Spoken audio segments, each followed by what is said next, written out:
Hello बच्चों, JEE mains 2025 की series में आप सभी का स्वागत है। आज मैं एक क्वेश्चन लेके आया हूँ जो जनवरी 24 को शिफ्ट सेकंड में पूछा हुआ क्वेश्चन है। क्वेश्चन आसान है बट बहुत सारे बच्चों ने इसको गलत किया हुआ है ड्यू टू माइनर मिस्टेक। आप एक बार इस क्वेश्चन को देखिए क्या है। For the hydrogen atom the orbital with lowest energy is are.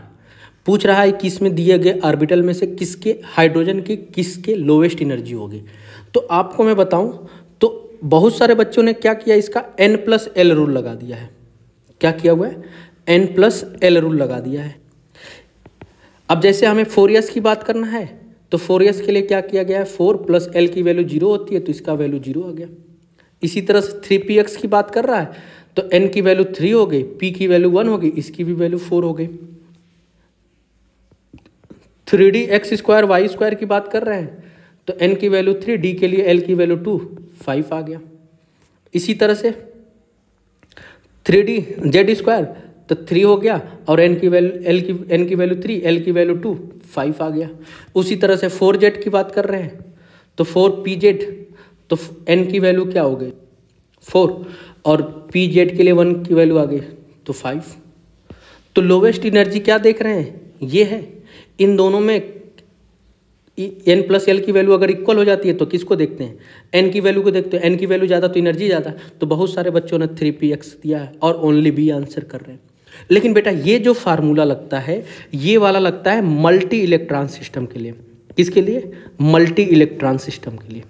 Multi electron system का मतलब जिसमें एक से ज़्यादा इलेक्ट्रॉन पाया जाता है। लेकिन हाइड्रोजन के पास तो एक ही इलेक्ट्रॉन होता है और हाइड्रोजन के पास अगर एक ही इलेक्ट्रॉन होता है तो उसके लिए En की वैल्यू क्या होता है, -13.6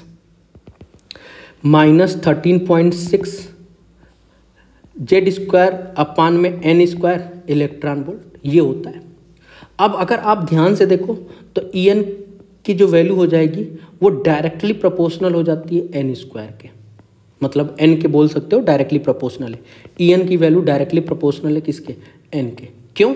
क्योंकि माइनस साइन है और ऊपर से इन्वर्सली प्रोपोर्शनल है। अगर हम n की वैल्यू 1 रखते हैं तो En की वैल्यू कितनी आ जाएगी, -13.6। और अगर 1 की और n की वैल्यू 2 रखते हैं तो कितना आ जाएगा, 4 से डिवाइड करेंगे तो 4 से डिवाइड करेंगे तो 3.14 इलेक्ट्रॉन वोल्ट आ जाता है। अब बताओ माइनस में ये 13.6 है, ये माइनस में 3.4 है, तो कौन सी एनर्जी ज़्यादा होगी, ये वाली ज़्यादा होगी, n = 2 की 3.14 है ये।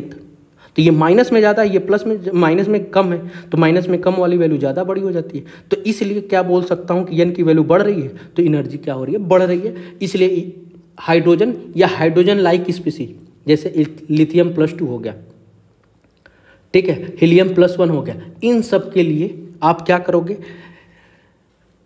एनर्जी निकालना होगा तो n के डायरेक्टली प्रोपोर्शनल रखोगे। तो आप देखो इसमें तो इसके लिए n की वैल्यू 4 हो गई, इसके लिए n की वैल्यू 3 हो गई, इसके लिए n की वैल्यू 3 हो गई, इसके लिए n की वैल्यू 3 हो गई, इसके लिए n की वैल्यू 4 हो गई। तो n की वैल्यू 4 यानी कि एनर्जी ज़्यादा। तो हमसे पूछ रहा है लोवेस्ट एनर्जी, तो लोवेस्ट एनर्जी किसका हो जाएगा, BCD का।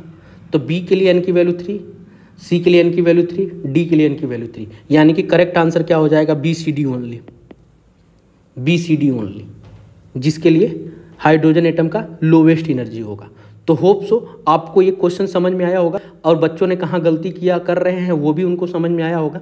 ऐसे ही और क्वेश्चन के लिए हमारे चैनल पे बने रहिए। अगर वीडियो अच्छा लगता है तो चैनल को सब्सक्राइब कर लीजिए, वीडियो को लाइक कर दीजिए और दोस्तों को भी शेयर करिए जिनको इस तरह के क्वेश्चन में डाउट होता है। मैं सारे 2024 और 2025 के सारे PYQ अपलोड कर रहा हूँ।